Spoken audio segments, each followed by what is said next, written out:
اعوذ باللہ من الشیطان الرجیم بسم اللہ الرحمن الرحیم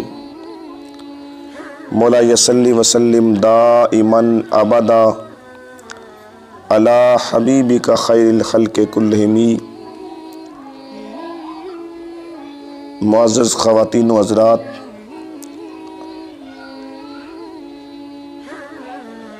التنویر اسلامک ویڈیوز کے پلیٹ فارم پر آپ تمام احباب کو خوش آمدید، اس امید کے ساتھ کہ اللہ رب العزت کے فضل و کرم اور مصطفیٰ کریم صلی اللہ تعالی علیہ وآلہ وسلم کی نگاہ شفقت سے آپ تمام احباب خیر و عافیت کے ساتھ ہوں گے، اور دعا کرتا ہوں کہ مالک کائنات آپ کو دین و دنیا کی بھلائیاں عطا فرمائے۔ تو معزز سامعین کرام، رمضان المبارک کا بابرکت مہینہ شروع ہونے والا ہے، تو اسی حوالے سے ہمارے موضوعات کیسا بنیں گے؟ وہ مسائل جو دوران رمضان المبارک پیش آتے ہیں، تو ان میں سے آج ہمارا موضوع، ہمارا ٹاپک کیا ہے کہ روزے میں سحری کے بعد اگر غسل واجب ہو جائے تو روزہ رہے گا یا نہیں؟ یہ ہمارا آج کا سوال ہے کہ رمضان المبارک میں سحری کے بعد روزہ کی حالت میں احتلام ہو گیا اور غسل واجب ہو گیا تو کیا روزہ قائم رہے گا یا قائم نہیں رہے گا؟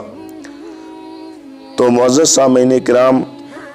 اس کے متعلق شرعی طور پر حکم یہ ہے کہ وہ شخص جس نے سحری کی اور وہ سو گیا، دوران نیند اس کو احتلام ہو گیا، اس پر غسل واجب ہو گیا، تو اس کا روزہ بدستور قائم رہے گا، روزہ ٹوٹتا نہیں۔ ذاتی عمل کے بغیر، یعنی خواب یا نیند کے اندر اس کو احتلام ہوا ہے، اس کا ذاتی فعل اس کے اندر کوئی شامل نہیں جس کی وجہ سے اس پر غسل واجب ہوا ہے، تو اس صورت میں روزہ جو ہے وہ بدستور قائم رہے گا۔ لہذا جتنی جلدی ہو سکے غسل واجب ادا کر کے پاک ہو جائیں تاکہ کسی وقت کی نماز قضا نہ ہو۔ تو اسی طرح اس کے ریلیٹڈ ہی دوسرا مسئلہ یہ ہے کہ اگر بندہ نیند سے بیدار ہوتا ہے اور حالت احتلام میں ہے، اس پر غسل واجب ہو چکا ہے،